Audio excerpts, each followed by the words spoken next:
അപ്പം നമുക്കൊന്ന് തിരിച്ചിട്ട് കൊടുക്കാം.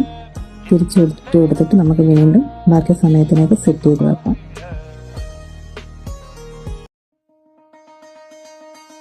ഹായ് ഫ്രണ്ട്സ്, ഇന്ന് നമുക്ക് എയർ ഫ്രയറിൽ ഫിഷ് എങ്ങനെ ഫ്രൈ ചെയ്യാൻ നോക്കാം. അതും വളരെ സോഫ്റ്റായിട്ട് നമുക്ക് ഇതെങ്ങനെ കിട്ടുമെന്ന് നോക്കാം. അതിന് വേണ്ടിയിട്ട് നമുക്ക് അതിനായിട്ടുള്ള മസാലക്കൂട്ട് തയ്യാറാക്കാം. അതിനായിട്ട് മിക്സിയുടെ ജാറിലേക്ക് കുറച്ച് പെരിഞ്ചീരവും കുരുമുളകും പിന്നെ 3 പച്ചമുളകും കുറച്ച് വെളുത്തുള്ളി ഞാൻ ചേർത്ത് നന്നായി അരച്ചെടുക്കുന്നുണ്ട്. ഈ പച്ചമുളകൊക്കെ ഓപ്ഷനാണ്. പിന്നീട് അതിൻ്റെ കൂട്ടത്തിലേക്ക് നമുക്ക് കുറച്ച് മഞ്ഞൾപ്പൊടിയും പിന്നെ മുളക് പൊടിയും പിന്നെ ആവശ്യത്തിന് ഉപ്പും കുറച്ച് എണ്ണയും കൂടെ ചേർത്ത് നന്നായിട്ട് മിക്സ് ചെയ്യുക. അപ്പോൾ ഈ എണ്ണ മിക്സ് ചെയ്യുന്നതെന്ന് പറഞ്ഞാൽ എല്ലാവർക്കും പരാതിയല്ലേ, ഡ്രൈനെസ് ആയി പോകുന്നു ഇതിനകത്ത് ചെയ്യുമ്പോഴെന്ന്. അപ്പോൾ അത് ഒഴിവാക്കാൻ വേണ്ടിയിട്ടാണ് മസാലയുടെ കൂടെ തന്നെ ഞാൻ ഈ എണ്ണയും കൂടെ ചേർത്ത് മിക്സ് ആക്കുന്നത്. എന്നിട്ട് നമുക്കത് എയർ ഫ്രയറിനകത്ത് സെറ്റാക്കി കൊടുക്കാവേ.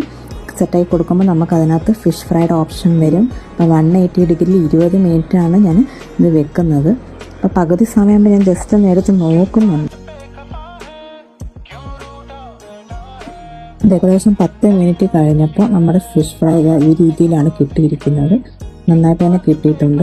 ഡ്രൈനെസ് ഒന്നും കിട്ടില്ല. പിന്നെ നമുക്കൊന്ന് തിരിച്ചിട്ട് കൊടുക്കാം.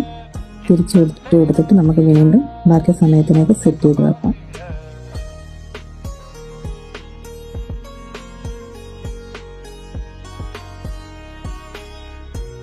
ഏകദേശം നമ്മുടെ ടൈമിനകത്ത് കഴിയാറായിട്ടുണ്ട്. അപ്പം നമുക്ക് ഫ്രൈ സെറ്റായി കിട്ടിയിട്ടുണ്ട്. നമുക്ക് നോക്കാം എങ്ങനെയാണെന്ന്. കണ്ടില്ലേ, ഇത് ഇങ്ങനെയാണ് നമുക്ക് കിട്ടിയിരിക്കുന്നത്. ഡ്രൈനെസ് ഒന്നും ആയിട്ടില്ല.